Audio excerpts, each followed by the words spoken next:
Southeast Radio's Business Matters with Karl Fitzpatrick. Southeast Radio. Welcome back to Southeast Radio's Business Matters with me, Karl Fitzpatrick. Well, Sheelagh Daly previously held the role of Head of Local Enterprise with the Wicklow Local Enterprise Office, but she is now responsible for the management of Enterprise Ireland's Female Entrepreneurship Unit. Sheelagh joins me now to discuss female entrepreneurship in Ireland and how Enterprise Ireland is assisting women to succeed in business. Sheelagh, perhaps you can remind us about the remit of Enterprise Ireland's Female Entrepreneurship Unit.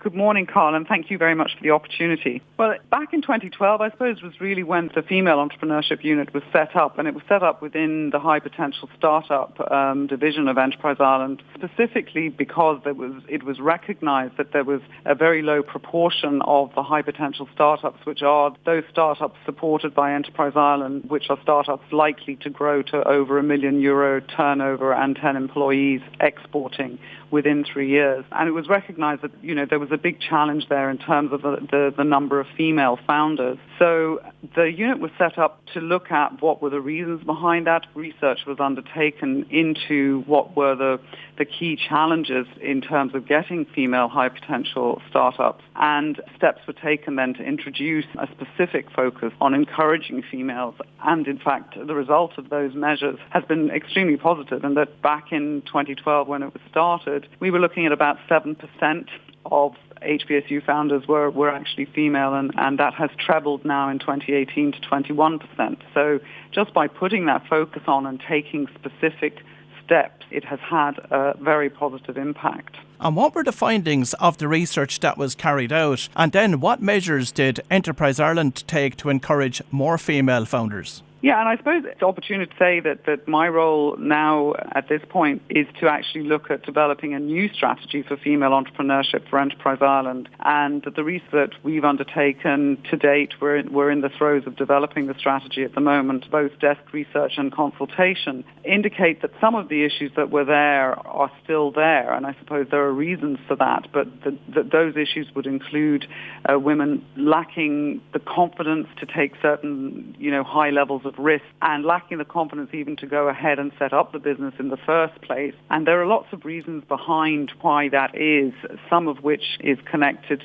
to the broader fact of female representation in management positions and in industry, and in particular in the technology sector. But other issues also were access to finance, difficulties in accessing finance, lack of networking opportunities. And again, that is still the case. And again, as I said, these are all connected back into education, into work experience, into the general environment, if you like, where females are underrepresented in certain spectrums of society, in particular at very senior management levels and so on, and therefore the lack of role models to inspire women to think that, yes, I can do that too. So these were all issues and are still some of the challenges that we're facing now with developing the new strategy. Then what sort of action we took then, and what we did in terms of encouraging more startups is we took a number of actions. So developed networking and mentoring opportunities, and we deliver the Going for Growth, which is delivered by Paula Fitzsimons. Enterprise Ireland supports the Going for Growth initiative. We collaborate with partners such as Network Ireland. And I should say that all of these actions are ongoing, so we're continuing with all of these things. We also support and provide dedicated capability building programs through DCU Ryan Academy and through Cork IT and Dublin BIC and others. And, of course, the showcasing of female role models, which is particularly important to address that issue of inspiring and encouraging other women to see that it is possible and to see that they can also do those things. I can see how such initiatives would certainly increase and boost female confidence. But what have you been doing in terms of increasing the appetite of females towards risk? The appetite to take risk, it's calculated risk. And I suppose what we see is that the slightly more cautious approach that women may naturally take is not necessarily a bad thing. What we want to ensure is that women have the confidence and belief in their capability to deliver. And so that isn't a barrier in terms of them setting high, ambitious goals for their business. So the capability initiatives and the networking is really, really important in that regard. Being able to talk to people that have already done this, people that have been through the journey before you, having a peer support in terms of speaking to other people that are at the same stage as you, that all of those things help to build confidence, and also being networked into, let's say, circles of influence, which would include access to high net worth individuals, access into funding opportunities, access to experts. All of these things help to mitigate risk and help women to feel more confident about taking that risk. And how many female entrepreneurs is your Female Entrepreneurship Unit currently working with? And which of these businesses are performing particularly well at present? Yes, well, Enterprise Ireland works with hundreds of female high-potential startups and female-led businesses. I suppose to maybe give you a flavour, I mentioned a couple that are based in the southeast area. So Vanessa Tierney, who founded Abadoo,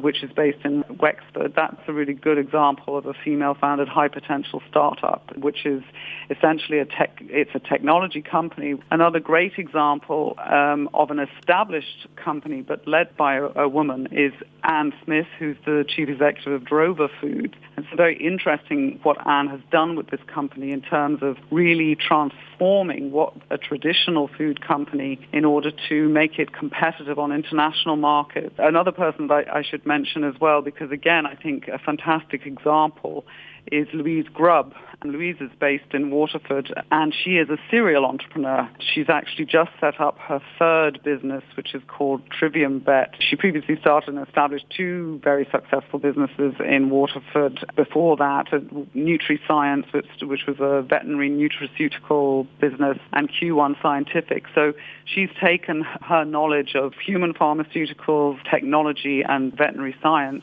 to set up this new business, Trivium Bet, which is aiming at pets and horses in terms of veterinary applications and pharmaceuticals. So there's three businesses in very different areas in terms of their target markets and the type of business that they're actually operating, but driven by extremely successful, ambitious women and supported by Enterprise Ireland. They're three great examples, Sheelagh. Now, specifically, what supports are available to female entrepreneurs through Enterprise Ireland? In terms of encouraging female entrepreneurship and looking at those challenges that were more specific to females, we are delivering specific capability building programs. We're supporting networking initiatives aiming at filling that gap, and we're also issuing specific calls for competitive funding. What we're doing is working on a new strategy for female entrepreneurship that is going to encompass a broad range of activities. Our objectives are broadening out into the wider entrepreneurship environment, so recognizing that we need to actually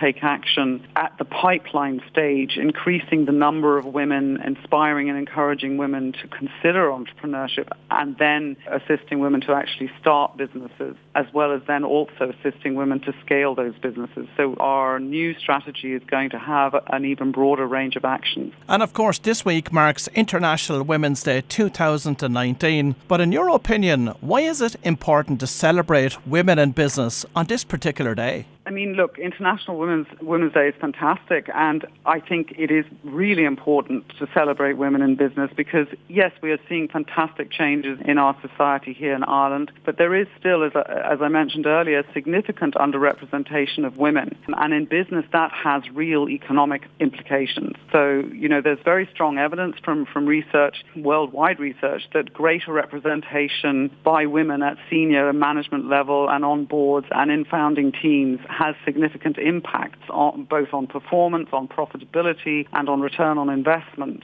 So, women represent half the population, and as such, they represent the most significant untapped pool of potential for economic growth in this country. So celebrating women in business is one way to highlight both the importance of aiming for more gender balance, but also very importantly as a means of inspiring and encouraging women at all stages and ages to believe in themselves and to realize their potential. Well, if you've just tuned in, that was Sheelagh Daly, the head of Enterprise Ireland's Female Entrepreneurship Unit, and it is important to stress that the supports provided through this unit are invaluable to the women who are looking to scale their businesses. Southeast Radio's Business Matters with Karl Fitzpatrick. Southeast